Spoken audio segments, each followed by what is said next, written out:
સમાચારની શરૂઆત કરીશું અમદાવાદ કે જ્યાં અમદાવાદ મ્યુનિસિપલ કોર્પોરેશન એ આગના બનાવ બાદ જાગે છે અને કાર્યવાહી કરે છે। બ્રજેશ્વરી શોપિંગ સેન્ટર કે જ્યાં આગનો બનાવ બન્યો હતો, ખૂબ જ વિકરાળ આગ લાગી હતી અને આ આગના બનાવ બાદ અમદાવાદ મ્યુનિસિપલ કોર્પોરેશનના ડેપ્યુટી કમિશનરની મોટી કાર્યવાહી। શોપિંગ સેન્ટરની તમામ મિલકત સીલ કરવામાં આવી છે। ફાયર સહિત બીયુ પરવાનગી ન હોવાનો ખુલાસો થયો છે। વધુ નુકસાન ન થાય તે માટે મનપાએ આ નિર્ણય લીધો છે। કોમ્પ્લેક્સમાં આવેલી 58 દુકાન સહિતની ઓફિસો સીલ કરવામાં આવી। વધુ વિગત સાથે મારી સાથે પ્રણવ જોડાઈ ગયા છે। પ્રણવ, આગનો બનાવ બની ગયા બાદ હવે એમસી જાગી છે?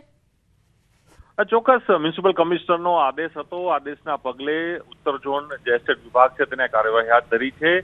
જે 2 દિવસ પહેલા આગ લાગી હતી વિરાટનગરની આ જે કોમ્પ્લેક્સની અંદર, એ કોમ્પ્લેક્સમાં 2 માળની જે 3 માળનું જે કોમ્પ્લેક્સ છે ગ્રાઉન્ડ ફ્લોરથી લઈને તે તમામ જે 58 દુકાનો છે તેને સીલ કરવાનો આદેશ આપ્યો છે, કારણ કે તમામ પાસે વિકાસ પરવાનગી પણ ન હતી, ફાયર એનઓસી પણ ન હતી અને તેના જ પગલે મહાનગરપાલિકાએ આ મોટી કાર્યવાહી હાથ ધરી છે। બીજી તરફ કહી શકાય કે જ્યારે આગ લાગી હતી એ સમયે માત્ર 2 દુકાનમાં જ આગ લાગી હતી, પરંતુ આગ વિકરાળ સ્વરૂપના પગલે એ આગ પ્રસરી હતી તમામ વિસ્તારમાં અને આસપાસના રેસિડેન્ટ વિસ્તારમાં પણ આગ પહોંચે તે પ્રકારની ઘટના બની હતી। જ્યારે બિલ્ડિંગનું સ્ટ્રક્ચરની ફેસિલિટી સાથે જ કહી શકાય કે આસપાસની જે રેસિડેન્ટ છે તેની સાવચેતીના ભાગરૂપે મહાનગરપાલિકા નિર્ણય લીધો છે અને તમામ જે મિલકતો છે હાલ સીલ કરવાનો આદેશ આપ્યો છે।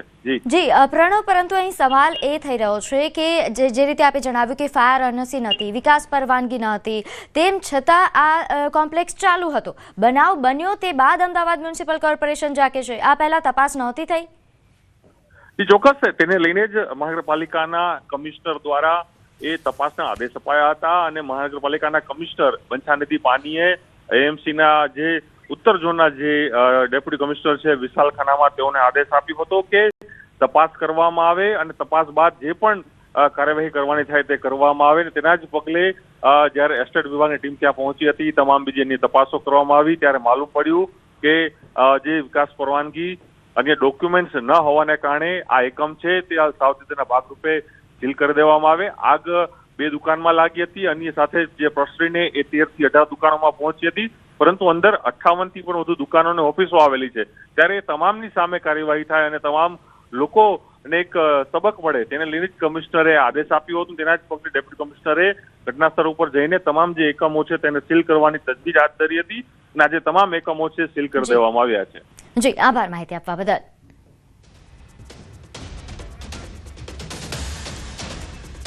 આપને જણાવી દઈએ કે અમદાવાદ મહાનગરપાલિકાએ બીયુ પરમિશન વગરની હોસ્પિટલો સામે કડક પગલાં લીધા છે।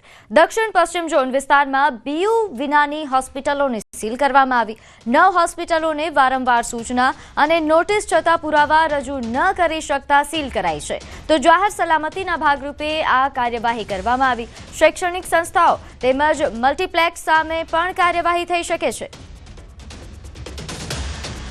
નોંધે છે કે હાલ આ ઝુંબેશ જે શરૂ કરવામાં આવી છે, જે અંતર્ગત હોસ્પિટલો કે જેમની પાસે બીયુ પરમિશન નથી, જેમની પાસે ફાયર એનઓસી નથી, તેમના વિરુદ્ધ કડક કાર્યવાહી કરવામાં આવી છે। આ તમામ હોસ્પિટલ સીલ કરવામાં આવી છે, જેમાં સાઉથ બોપલની 4 જેટલી હોસ્પિટલો સીલ કરવામાં આવી। આ ઉપરાંત અમદાવાદ શહેરની અલગ અલગ વિસ્તારની હોસ્પિટલો, ક્લિનિકો કે જેમની પાસે આ તમામ પરમિશન, ફાયર એનઓસી સહિતના ડોક્યુમેન્ટ્સ નથી, તેમના સામે આ કાર્યવાહી કરવામાં આવી છે અને આગામી સમયમાં શહેરમાં શૈક્ષણિક સંસ્થાઓ સાથે મોટા મલ્ટીપ્લેક્સ કે જ્યાં આ પ્રકારના ડોક્યુમેન્ટ્સ નથી ત્યાં પણ કાર્યવાહી કરવામાં આવશે।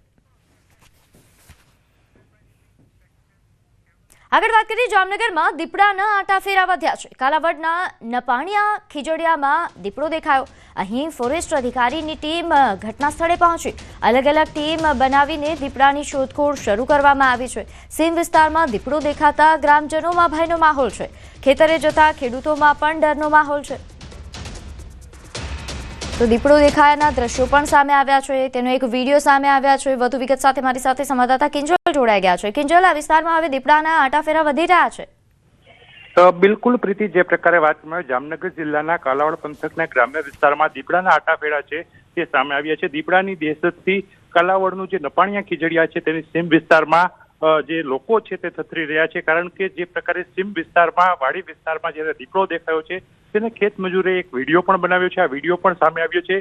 બીજી તરફ જે પ્રકારે કંડોરણાને આ વિસ્તારમાં અવારનવાર છે તે દીપડો દેખાતો હોય છે, ત્યારે હાલ ફોરેસ્ટ વિભાગની ટીમ છે તે પણ પહોંચી ચૂકી છે અને ખેતરના આસપાસ તમામ વિસ્તારો છે ત્યાં સર્ચ પણ હાથ ધરાયું છે.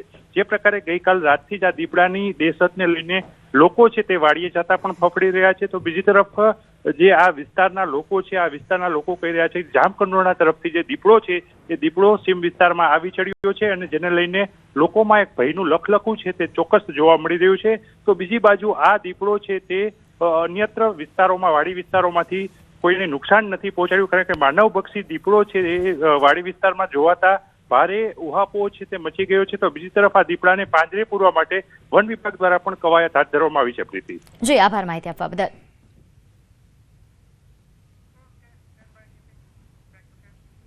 તો આ તરફ વલસાડમાં ધનુરી પંથકમાં દીપડાનો આતંક. અહીં ધનુરી ગામમાં પાલતુ શ્વાનનો શિકાર કર્યો દીપડાએ. ઘરના આંગણેથી જ દીપડો શ્વાન ઉઠાવી ગયો હતો, જેની સમગ્ર ઘટના સીસીટીવી કેમેરામાં કેદ થઈ. દીપડાના આટાફેરાથી સ્થાનિકોમાં ભયનો માહોલ છે. વિભાગે દીપડાને પકડવા માટે તજવીજ હાથ ધરી છે. તો આ સીસીટીવી દ્રશ્યો સામે આવ્યા છે કે જેમાં ઘરના આંગણે જે શ્વાન, અહીં પાલતુ શ્વાન હતો, તેને દીપડો આવે છે અને ખેંચીને લઈ જાય છે. આ વિડીયો સામે આવ્યા બાદ, આ ઘટના બન્યા બાદ ગ્રામજનો ભયના ઓથાર હેઠળ જીવી રહ્યા છે અને છેલ્લા ઘણા સમયથી અહીં આટાફેરા દીપડાના વધ્યા છે. વધુ વિગત સાથે મારી સાથે સંવાદદાતા ભરત જોડાઈ ગયા છે. ભરત, ધનુરી પંથકમાં દીપડાનો આતંક વધી રહ્યો છે, શું વધુ વિગત? જી બિલકુલ, આપણે વાત કરીએ તો આ ધનોરી પંથકની જ વાત નથી. અગાઉ પણ વલસાડ જિલ્લાના અનેક રહેણાંક વિસ્તારોમાં, ગ્રામ્ય અને શહેરી વિસ્તારોમાં પણ દીપડા દેખાવાના બનાવો બની ચૂક્યા છે. 2 દિવસ અગાઉ જ પારડી ગામમાં મોડી રાતે નોકરીથી ઘરે પરત ફરી રહેલા એક બાઇક ચાલક યુવક પર અચાનક દીપડાએ હુમલો કર્યો હતો અને એ હુમલામાં બાઇક ચાલક યુવક છે ગંભીર રીતે ઈજાગ્રસ્ત થતા તેને સારવાર માટે હોસ્પિટલમાં ખસેડવામાં આવ્યો હતો. ધનુરીની ઘટના બની છે, જ્યાં ઘરના આંગણામાં બેસેલા પાલતુ શ્વાનને આ રીતના ઉઠાવી જાય છે અને આ સીસીટીવી છે એ અત્યારે સામે આવી રહ્યા છે. અગાઉ પણ વલસાડ જિલ્લાના અનેક ગામોની અંદર આ રીતે રહેણાંક વિસ્તાર નજીક દીપડાઓના આટાફેરાના બનાવો સામે આવી ચૂક્યા છે. વિભાગ દ્વારા અવારનવાર માટેના પ્રયાસો કરવામાં આવે છે અને ત્યારબાદ દીપડાને ઝડપી અને જંગલ વિસ્તારમાં છોડવામાં આવે છે, પરંતુ તે છતાં ખોરાકની શોધમાં આ દીપડાઓ છે જંગલ છોડી અને ગ્રામ્ય વિસ્તાર તરફ આવી રહેવાના બનાવો વધી ચૂક્યા છે, જે ખૂબ જ ચિંતાનો વિષય છે. આમ વલસાડ જિલ્લામાં છેલ્લા એક અઠવાડિયાની અંદર આ બીજી ઘટના છે જ્યાં આગળ દીપડાની દહેશતને કારણે લોકોમાં ભયનો માહોલ છે. જી, આભાર માહિતી આપવા બદલ.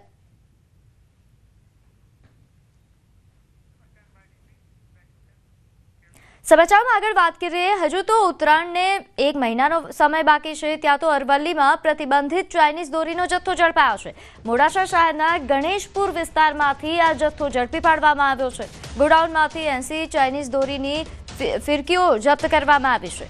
મુદ્દામાલ સાથે પોલીસે આરોપીની પણ ધરપકડ કરી છે. પોલીસે 2,40,000ના મુદ્દામાલ સાથે આરોપીને દબોચી પાડ્યો છે. ગેરકાયદેસર ચાઇનીઝ દોરી વેચતા વેપારીઓમાં હવે ફફડાટ ફેલાયો છે. તો પ્રતિબંધિત ચાઇનીઝ દોરી કે જેનો જથ્થો જપ્ત કરવામાં આવ્યો છે. હજુ તો ઉત્તરાયણને વાર છે, પરંતુ આ રીતે ચાઇનીઝ દોરી ઘુસાડવાનો જે પ્રયત્ન કરવામાં આવી રહ્યો છે તેના વિરુદ્ધ કડક કાર્યવાહી.